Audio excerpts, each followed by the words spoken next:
Nakurat ang mga kabanay nga sa iyong miduaw sa ilang mga minatay nga nakalubong sa sementeryo sa Barangay Tubalan sa Balita, Davao Occidental. Dihang nakitang gipang buslutan ang mga pantyon. Ani report ni Argil Relator.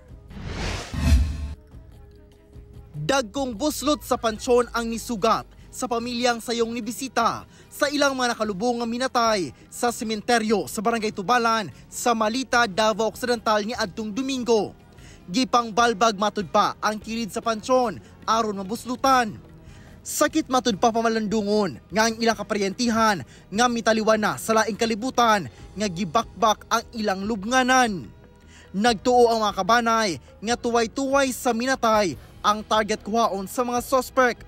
Nasubay na matud pa sa barangay o kapulisan sa Malita ang maong insidente. Sumala sa ilang ihap, ana sa 7 ka mga pansyon ang gipang buslutan. Ang conducting pa ng investigation as to when nangyari and sino ang mga perpetrators.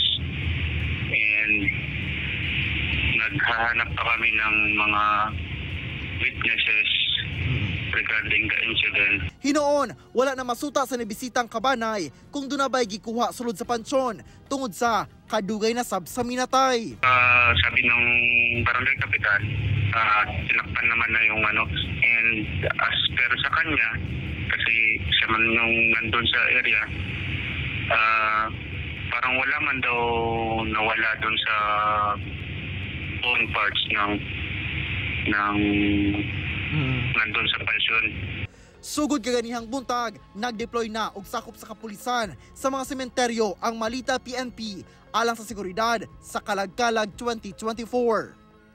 Ako si Argil Relator, 1 Mindanao.